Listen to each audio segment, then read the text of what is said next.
Several years back, we had the opportunity to go to Africa.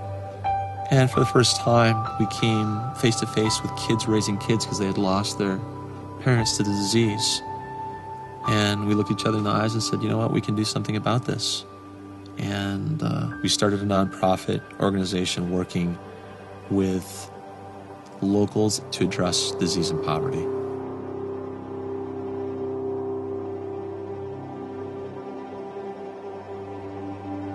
I went in the summer to Mozambique with my dad, and I was 10 years old. And I brought along my soccer ball because I know the kids in the villages love to play soccer. And in every village, I'd look down and see a bunch of plastic bags or rags wrapped up with twine. And before I'd get to the village, that's what the kids would be playing with. In Africa, when you show up with a genuine soccer ball, it's a big deal. And Ethan's thinking, boy, here I've got this soccer ball, and I've got 4 other soccer balls in my garage, or 5 soccer balls, something like that. Maybe I should give it up. Maybe I should let these guys have this. So when I left, I gave away the soccer ball, and the kids went wild, started cheering. It was crazy. After that, we went home to the United States and kind of kept thinking about it, and that was awesome. So I talked to my dad and was like, Dad, I think I want to help out those kids some more and get some more soccer balls, some quality soccer balls. We put together this little strategy because I wanted to make sure, as a dad, you want him to be intelligent in his conversation so that when he was communicating with folks, he knew what he was talking about. My first call, I called up this one guy. He owns a soccer store. And I got on the phone with him, and I was like, hey, this is what I'm doing. I was kind of nervous, and so I didn't really know what to say, but I got to the point where I'm like, so would you like to help out?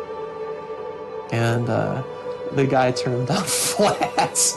And I could just see Ethan's face, because I was kind of off in the corner, and I could tell the guy was not going for it. I hung up, and I was like, man, this is going to be harder than what I thought, to get some kids some soccer balls. There are a lot of things we can do to help kids. We can come alongside and help them get an education. We can come alongside and get them water, fill in the blank. But there's something about a soccer ball. It can bridge ethnicities. It can give a kid who has a mom or dad on a deathbed some hope. Give him a coping mechanism.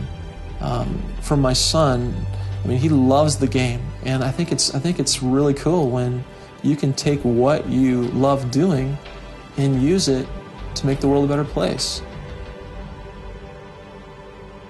I eventually started calling some other companies, such as Franklin and Wilson and Rowlings, and they're like, yeah, I'd love to help you out. It's an awesome feeling when people are like, yeah, I'd like to help get kids some soccer balls. So far, I think we've hand-delivered around 1,200 soccer balls. I'm going to South Africa soon, and I'm looking forward to hand-delivering some balls for the first time since the beginning.